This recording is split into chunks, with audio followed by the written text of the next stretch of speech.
India को मिल चुकी है एक नई शुरुआत। जी हाँ दोस्तों, कैप्टन गिल के साथ एक नई शुभारंभ का शुरुआत हो चुकी है। जी हाँ दोस्तों, भले ही ये सीरीज अपन इंडिया वर्सेस इंग्लैंड की जेम्स एंडरसन और तेंदुलकर ट्रॉफी अपन जीत नहीं पाए, बट हमने ड्रॉ करवाई। जी हाँ दोस्तों, हारने से ज़्यादा कहीं बेहतर है। जी हाँ दोस्तों, आपने सही सुना, कहीं ना कहीं ये ड्रॉ करवाना भी बहुत ज़रूरी था और एक नई शुरुआत मिल चुकी है टीम इंडिया को कप्तान गिल के साथ। जी हाँ दोस्तों, शुभारंभ हो चुका है उसका और कहीं ना कहीं उसका असर हमको टीम इंडिया पे दिखते हुए दिख रहा है। कहीं ना कहीं शुभम गिल एज ए कप्तान, बतौर कप्तान टीम इंडिया के लिए बहुत अच्छी पारी खेल के गए। एक अच्छी फील्डिंग सेट करवाई उन्होंने, एक अच्छी पारी खेली, बल्ले से भी अच्छे रन निकाले, सबसे ज़्यादा टॉप स्कोरर रहे।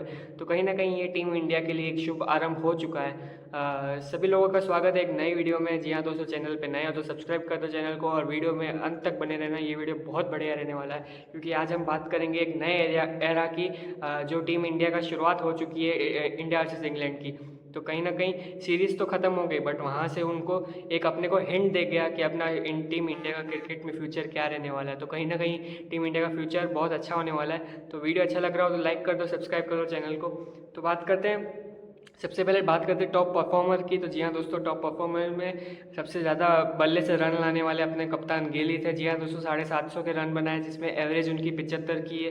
तो कहीं ना कहीं ये दर्शाता है उनका माइंडसेट क्लियर था और वो अच्छे फॉर्म में भी गुजर रहे थे। तो कहीं ना कहीं उन्होंने इंग्लैंड के सामने 750 रन बना लिए, जो अपने में ही बहुत बड़ी बात है बतौर कप्तान। और पहली बार अगर तुम कप्तान हो, पहली बार कप्तानी कर रहे हो और तुम सारा बोझ अपने कंधे पे उठाते हुए 750 रन की पारी खेलो पूरे सीरीज़ में, तो कहीं ना कहीं ये दर्शाता है कि तुम कितने जिम्मेदार हो कप्तानी को लेके, देश को लेके। तो कहीं ना कहीं ये अपने देश के लिए एक अच्छा संकेत हो सकता है। एज ए बतौर कप्तान शुभम गिल अपने को आगे ले जा सकता है। फिर बात करें कप्तानी की, तो कप्तानी बहुत अच्छी की गई जिसमें ड्रॉ, भले अपन ने ड्रॉ करवाया बट कहीं ना कहीं बहुत अच्छी कप्तानी की गई और टीम इंडिया भले जीत ना पाई बट ड्रॉ करवाया, सामने वाली टीम को भी ना जीतने दिया।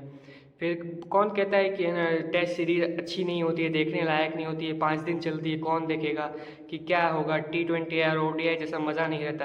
बट जो बंदा ये T20 आए और ओडीआई जैसी सीरीज़ को भी मिस करके ये जो सीरीज़ देखी होगी जिसने, इंडिया वर्सेस इंग्लैंड की, एंडरसन और तेंदुलकर की ट्रॉफी, ये वाली 2025 वाली, जिसने मिस कर दी भाई उनको तो मैं कुछ कह नहीं सकता। बट जिन्होंने देख ली ना भाई, उनको, मेरे को भरोसा है पूरा कि वो बोलेंगे ये होती है असली फाइट। कहीं ना कहीं 5 दिन दोनों टीम के सारे बंदे, 22 के 22 बंदे, टोटल 11-11 बंदे एक एक टीम से सब जटे रहे कि हमको कैसे भी करके टीम को जिताना है। सब अपनी मेहनत पे लगे हुए थे, सब अपना 100 से 110% ले रहे थे। फिर बात की जाए ऋषभ पंत की, ऋषभ पंत भले फ्रैक्चर हो गए, उनका पैर फ्रैक्चर हो गया, फिर भी वो बल्लेबाजी करने आए। तो कहीं ना कहीं ये दर्शाता है उनका माइंडसेट। फिर बात करें क्रिस वोक्स का, तो उनका हाथ टूट गया फिर भी वो बल्लेबाजी करने आए। बॉलिंग छोड़ के, बॉलिंग उन्होंने छोड़ दी बट जब देश को ज़रूरत थी तब उन्होंने वो बल्लेबाजी भी करने आए एक हाथ से। तो कहीं ना कहीं ये दर्शाता है कि वो उनका माइंडसेट कितना क्लियर है।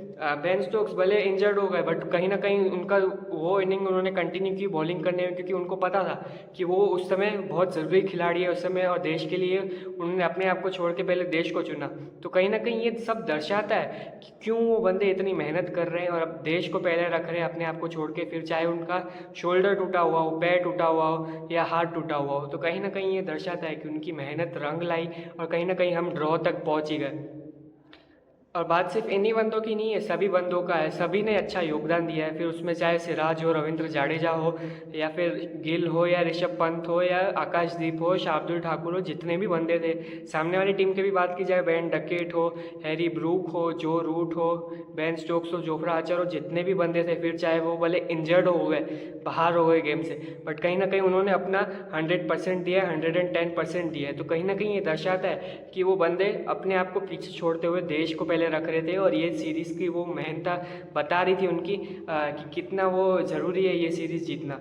तो कहीं ना कहीं एक नया शुरुआत हो चुका है अपना टीम इंडिया का कप्तान गिल से। जी हाँ दोस्तों, तो इसके बाद ये मैच देखने के बाद तो जो उनके हेटर्स थे, जो गिल पे बहुत सारे जने शक कर रहे थे कि वो बल्ले से रन नहीं आ रहे, वो इन स्विंग बॉल पे हमेशा आउट हो जाते हैं, डिफेंड नहीं करते, कहीं ना कहीं वो बॉल छोड़ देते हैं और फिर बोल्ड हो जाते हैं। तो कहीं ना कहीं वो जिम्मेदारी नहीं है, उनको एक्सपीरियंस नहीं है, तो कप्तान नहीं बनाना चाहिए। तो कहीं ना कहीं ये बहुत सारे सवाल आ रहे थे जनता की तरफ से, तो उन सब सवालों का उन्होंने जनता का बल्ले से रन बना के जवाब देना सही समझा और कहीं ना कहीं वो इस ट्रॉफी पे दिखा। तो कहीं ना कहीं जो शुभम गिल के जो हेटर्स थे कहीं ना कहीं वो कन्वर्ट हो गए फैंस में। तो जी हाँ दोस्तों, आपने पहले भी हार्दिक पांड्या की तरफ देखा होगा, 2023 बहुत ख़राब था उनके लिए, बट 2024 में उन्होंने कैसा कि निकाला, वर्ल्ड कप जिताया। तो कहीं ना कहीं उनके जो सारे हेटर्स थे वो फैंस में बदल गए। वही अभी हमको शुभम गिल के साथ दिखा। जी हाँ दोस्तों, अपने भले नए कप्तान है, इनएक्सपीरियंस्ड कप्तानी की उन्होंने, बट कहीं ना कहीं वो सीरीज़ को ना इंग्लैंड को जीतने दिया ना खुद जीते, तो कहीं ना कहीं ड्रॉ करवा दिया। और एक ये बहुत बड़ा संकेत है, जब इनएक्सपीरियंस्ड बंदा इंग्लैंड को ऐसे रन सामने बनाता है तो कहीं ना कहीं दर्शाता है कि ये बंदे में बहुत ज़्यादा दम है और कहीं ना कहीं इंडिया को आगे लेके जाएगा। जी हाँ दोस्तों, आप बोलोगे अभी बहुत सारे जने सवाल कर रहे थे कि विराट कोहली को देखो 650 इनिंग्स खेली है उन्होंने ऐसे कप्तान, बतौर कप्तान। इंग्लैंड के सामने भी कई सारी खेली है, ऑस्ट्रेलिया के सामने भी कई सारी खेली है, बट कभी हारे नहीं है, या हारे है तो इतना गंदा नहीं हारे, या कभी ड्रॉ करवा दिए, ज़्यादा रन 600 रन ऊपर नहीं डाले। बतौर कप्तान रोहित शर्मा की बात करें तो रोहित शर्मा भी बहुत अच्छा खेलते थे टेस्ट सीरीज़ में। रवि शास्त्री हेड कोच होते थे तभी भी अच्छा खेलते थे, और अपना वीरेंद्र सहवाग और ये सब जो होते थे कप्तान वो भी अच्छा खेलते थे। तो गिल अभी अच्छा नहीं खेल पाए। तो भाई उसका पहला मैच है और उसमें भी उसने 750 रन बनाए। जी हाँ दोस्तों, 750 रन पहले ही मैच में बतौर कप्तान। तो कहीं ना कहीं ये बहुत बड़ी बात होती है, और पहले ही के मैच में उन्होंने कई सारे रिकॉर्ड तोड़ दिए। फिर चाहे वीरेंद्र सहवाग हो या फिर चाहे विराट कोहली हो, सबको पीछे छोड़ के, सुनील गावस्कर को, सबको पीछे छोड़ के वो आगे निकले हैं और उन्होंने सबसे ज़्यादा रन बनाए। 750 रन एक सीरीज़ में बनाना बहुत बड़ी बात होती है, खास करके जब तुम बाहर फॉरेन कंट्रीज़ में जाके खेल रहे हो उनके ग्राउंड पे। तो कहीं ना कहीं ये बहुत बड़ी बात है।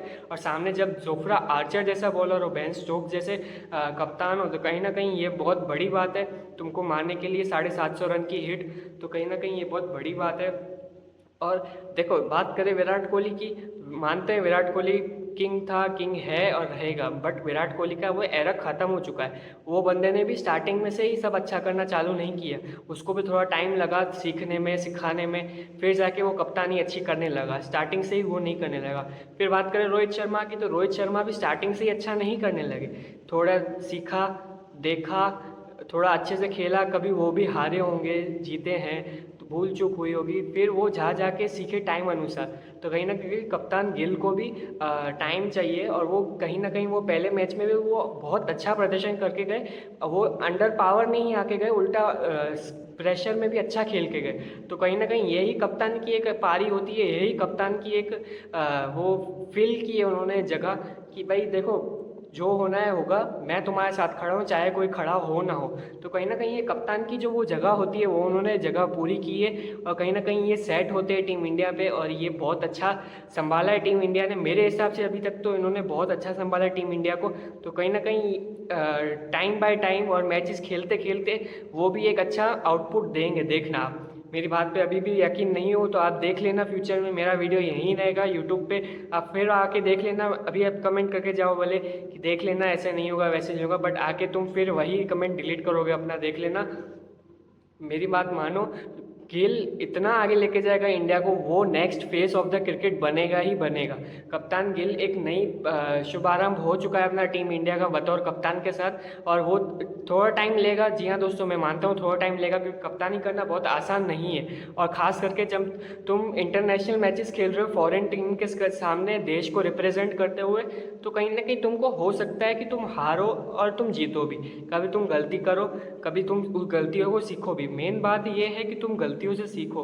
तो कहीं ना कहीं कप्तान गिल ने वो गलतियाँ जो की उन लॉर्ड्स पे, वो ध्यान में रखते हुए, सीखते हुए उन गलतियों से उन्होंने ओवल पे वो मैच को टर्न किया पूरा और जीत गए। तो कहीं ना कहीं ये ज़रूरी है कप्तान गिल को एक्सपीरियंस लेना, बट टाइम अनुसार वो भी एक्सपीरियंस आ जाएगा और कप्तान गिल बनेंगे next face of the world cricket के दुनिया के। तो कहीं ना कहीं देख लेना आप, यही होगा। बात करें मोहम्मद सिराज की, तो मोहम्मद सिराज का भी आप जानते हो इम्पैक्ट बहुत बड़ा था इस गेम में, साथ ही साथ प्रसिद्ध कृष्णा का भी था दूसरे छोर से। तो कहीं ना कहीं ये दोनों की भी तारीफ होनी चाहिए। मोहम्मद सिराज की बात करें तो मोहम्मद सिराज ने BGT जब हुआ था ऑस्ट्रेलिया के सामने, इंडिया ऑस्ट्रेलिया का, तभी भी उन्होंने 155 ओवर डाले थे। जी हाँ दोस्तों, 155 ओवर लगातार 5 के 5 इनिंग खेली थी, एक में भी रेस्ट नहीं लिया था, एक में भी वो इंजर्ड नहीं हुए थे। तो कहीं ना कहीं वो दर्शाता है उनका माइंडसेट कितना क्लियर है कि पहले नेशन को फर्स्ट सर्व करते हैं, फिर खुद को रखते हैं। तो कहीं ना कहीं ये अपना मोटिवेशन होना चाहिए देश के लिए। इंग्लैंड की बात करें तो इंग्लैंड में भी उन्होंने 150 160 रन 160 ओवर उन्होंने कुछ बॉलिंग की है। तो कहीं ना कहीं उन्होंने 5 के 5 इनिंग खेली है, एक भी क्या बोलते हैं अपना रेस्ट नहीं लिया एक भी इनिंग में। कहीं ना कहीं सारे इनिंग्स के लिए, सारे सीरीज़ के लिए, और सारे में इम्पैक्ट उनका बहुत अच्छा रहा है। उन्होंने भले 155 ओवर डाले, बट एक भी बॉल ऐसी नहीं आई हो जिसमें ऐसा लगे अपने को कि भाई ये बॉल अच्छी नहीं डाली थी उन्होंने, या उन्होंने एक अच्छे से प्रेशर डाल के फेंकी नहीं। तो कहीं ना कहीं वो सारी बॉल में अपना 100 नहीं 110% दे रहे थे, जो अपने टीम को दिख रहा था, और कहीं ना कहीं वही अपने को जिता के गया। फिर भले चाहे प्रसिद्ध कृष्णा दूसरे छोर से मदद कर रहे थे, बट जो मोहम्मद सिराज का जो इम्पैक्ट था, साथ ही साथ प्रसिद्ध कृष्णा का 5 और 4 विकेट का, वो बहुत ज़रूरी था। खास करके लास्ट में जब तुम्हारे पास सिर्फ एक डे बचा हो, 35 रन ही डिफेंड करने हो, और जब 6 विकेट हाथ में हो, तो कहीं ना कहीं ये बहुत बड़ी बात आ जाती है कि तुम भले ड्रॉ ही करवा दो, बट ये मैच तुमने कैसे भी जीता है। 35 रन एक बड़ी मात्रा नहीं होती है। जी हाँ दोस्तों, 35 रन चेस करना बहुत आसान होता है, एक बैटर ही बना सकता है 35 रन। पार्टनरशिप एक अच्छी टिक गई तो 35 रन आराम से बन जाते हैं, बट वो नहीं होने दिया मोहम्मद सिराज और प्रसिद्ध कृष्णा ने। तो कहीं ना कहीं ये भी टीम वर्क जताता है कि गिल का माइंडसेट कितना क्लियर था फील्ड के मामले में, और मोहम्मद सिराज और प्रसिद्ध कृष्णा का टीम वर्क कितना अच्छा था टीम को लेके हुए। तो कहीं ना कहीं ये दर्शाता है कितना अच्छा खेले हैं टीम इंडिया भी, और टाइम अनुसार एक नई शुरुआत होगी मोहम्मद सिराज की भी। जी हाँ दोस्तों, वो ऑलरेडी अपने पीक पे है, बट अभी फिलहाल कप्तान गिल को उनकी बहुत ज़रूरत है, क्योंकि जसप्रीत बुमराह, जैसे कि आप जानते हो, जसप्रीत बुमराह सारे मैचेस नहीं खेल सकते।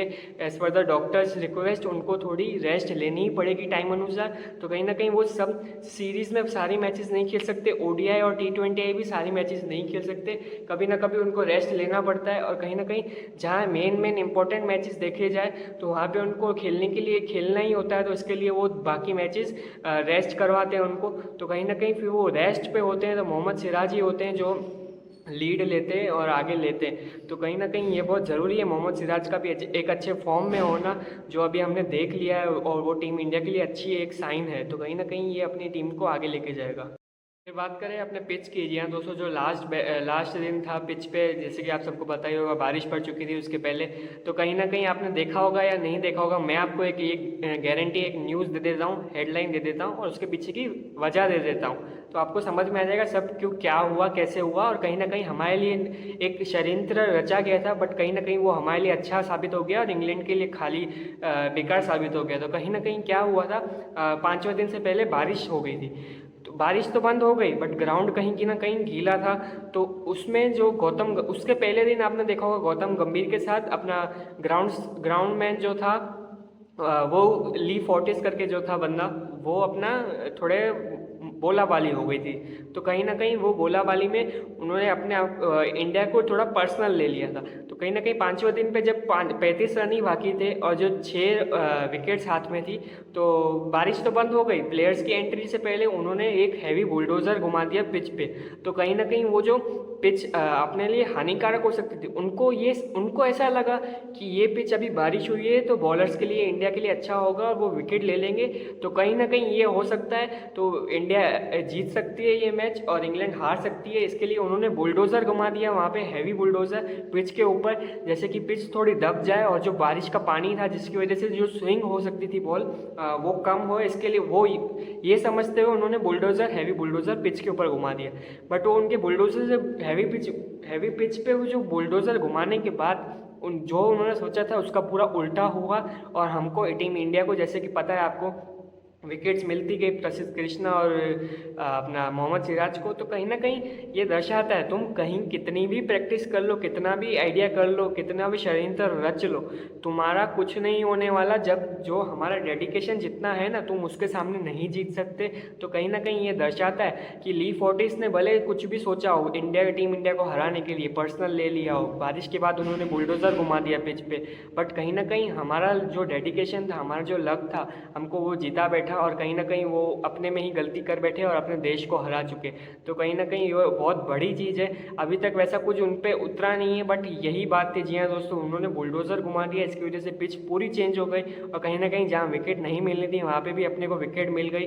और मोहम्मद सिराज और प्रसिद्ध कृष्णा का डेडिकेशन, उनका जो टीम वर्क की वजह से हमको आज हम यहाँ खड़े हैं और ड्रॉ पे खड़े हैं 2/2 पे। तो कहीं ना कहीं थोड़ा लक भी था, डेडिकेशन भी था, टीम वर्क भी था, स्पिरिट भी थी गेम की।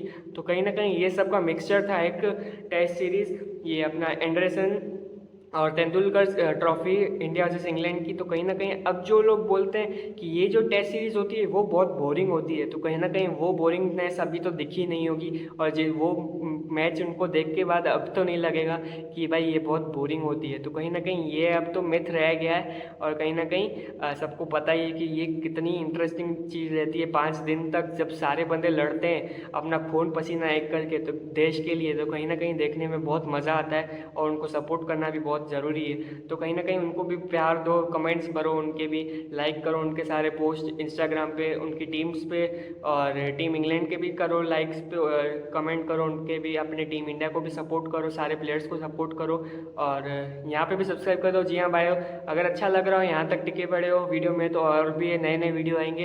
तो तब तक के लिए मिलते हैं, बाय बाय। और सब्सक्राइब कर दो और वीडियो अच्छा लगा हो तो लाइक कर दो। चलो बाय बाय।